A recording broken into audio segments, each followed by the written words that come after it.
Now we review Universal Basic Guys, Season 1, Episode 10, Markmen.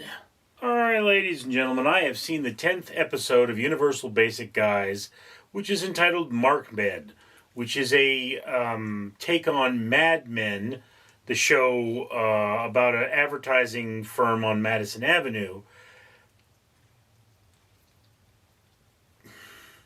Let's just be clear that I don't know much about the show Mad Men, other than there was a Christina Hendricks in it.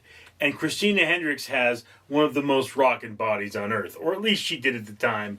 I haven't kept up with her. Anyway, for every 1,000 subscribers I get, I do purchase one of these bracelets from 4Ocean. 4Ocean pulls a pound of trash out of the ocean every time I do that.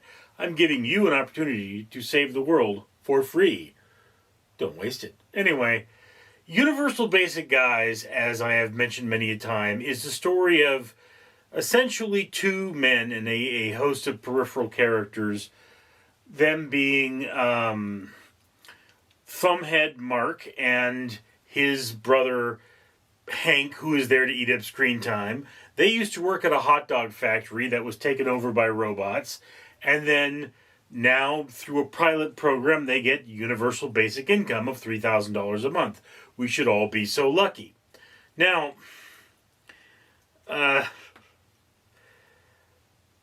they're at some kind of a restaurant in the beginning of this episode, and some people from an advertising company show up and go like, yes, we closed a really big account, we got money, we're celebrating. And Mark, the thumbhead, is like, that's not so impressive, I could go do that. Then he gets an internship at a marketing company. The same marketing company, I believe. But, oddly, his brother Hank shows up there to eat up screen time, and he's like, oh, I'm just being here to be emotional support. And they're like, let's make you an intern. If you're just there for emotional support, why would you start working for free? This man is like, it's as if he has no free will of his own. If you told him, kiss your own a-hole, I think he'd do it, because he'd be like, okay, time to go. Like, seriously, what is this pile of stupid? And then there's a background plot where the one guy who's rich because he's into illegal things is having some money problems, and there's a guy here to break his kneecaps who winds up in the hospital. For the sneeze. Where am I? Achoo! I sneezed. Okay, yes. And he's in the hospital, and there's a subplot about them going, let's kill this guy. And Thumbhead's wife has the ugly hair, the I'm liberated ugly hair. And she's like, yes, I'm liberated ugly hair. All right. So what you see is that Thumbhead thinks that he's in Mad Men, which is a show back. It's set back in a time where things were not really as... segregation was still a thing in America. You could smoke indoors, and people were generally a-holes. So Mark would fit right in. He's a thumbhead. He's basically meant to be up someone's rear end. He's an a-hole. He's not a very nice person. So he, not a very nice person, causes all kinds of trouble, and Hank, being there to eat up screen time, is very much welcomed at this company, because apparently it does not take a lot of brain power to be an advertiser. The Quiznos ads would prove that to be wrong. That was clearly not made with a lot of brain power, and is very upsetting. Nimbus, are you okay? My cat is in the room with me. She doesn't seem to be feeling well. Anyway, so, look, Thumbhead won't even make copies. He wouldn't last one day as an intern. By the end of the day, they'd be like, dude, you're useless, go home. And then, there to eat up screen time, getting a job, it's like, okay, I guess, you know. To be completely honest with you, one of them he's so oblivious to the world that there's no way he could be an advertiser. And the other one is so crazy that it just might work. You know, he's not the kind of person that could actually be running things, be like, here's my idea. But he is the kind of person where it's like, well, at least his ideas are unique. And one of the ideas he has is really a thing, is they're dealing with a nursing home, and they're like, let's put the ass back in assisted living, because you know what happens at a nursing home? If you can get it up, you can get it in. Apparently, grandma doesn't stop having urges just because she's old. So, it's like, if I went to a nursing home, even if I worked there would probably be crazy old ladies being like, let's see how big that thing is. Hey. And I'd be going, but chlamydia, syphilis, these are things I don't want. And besides, that would get awkward.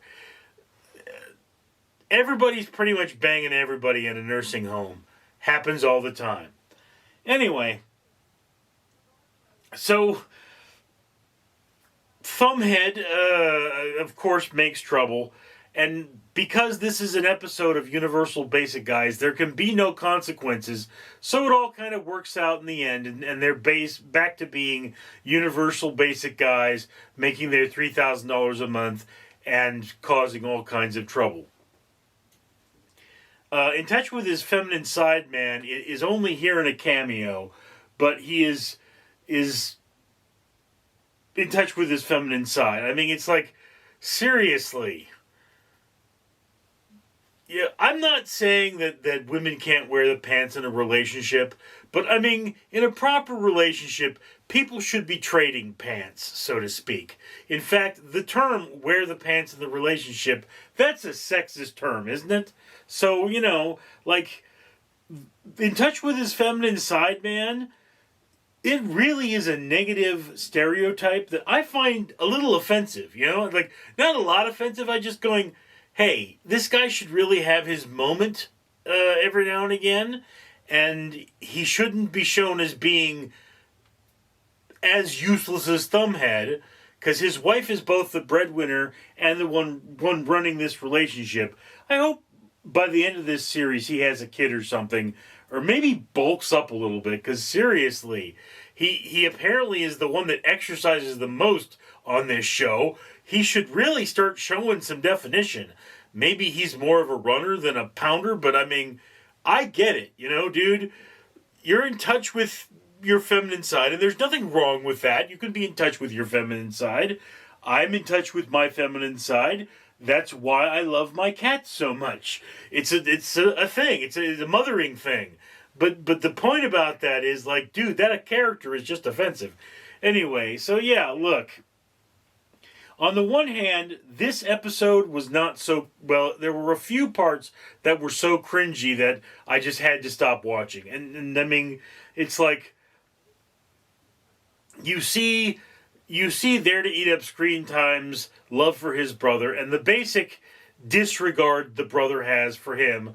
But I mean, by the end of the episode, you say, okay, they care about each other. In a sort of a weird way, they do care about each other. But, like, Thumbhead should have been arrested so many times by now that I just don't care. If you cared that much about your brother, you would not be that into yourself. This is the thing. Now, do understand that on the one hand, I've got bad family. I mean, I could tell you, I spent Thanksgiving alone, I spent Christmas alone, and I'm fine with that because my family, whoosh. I mean, if they did spend their time with me, they'd drink up all my alcohol and shit all over my bathroom floor. So, yeah, look, this episode, run it in the background while you're doing something else. This is the bottom of the watch list. It's not that it's terrible, it's just that it's not good. Anyway, that's just my opinion. I'd love to hear yours. Comments below. I'm Richard. Ladies and gentlemen, Randall the Rat here, giving you a reminder. A reminder that you can do something great for free. You can comment on this video. Like it if you haven't already. And of course, share it with your friends. And you know why you would want to do that? Well, you see this thing around my neck? It's a medal from the Conqueror Challenges. And it represents 5 trees. 5 trees that were planted by this channel, Random Street Theater. Well, if you'd like more trees to be planted, We kind of need money to do that. And in order to get that money, we need ad revenue. I mean, you could give us money. You could even go down to the Conqueror and buy one of these yourself and plant trees. But you could also, just comment, like, and subscribe, and it'd be free, and you could make a better world for you and me. Or I could make a better world by eating your face. Humans, they're bad for the environment and delicious.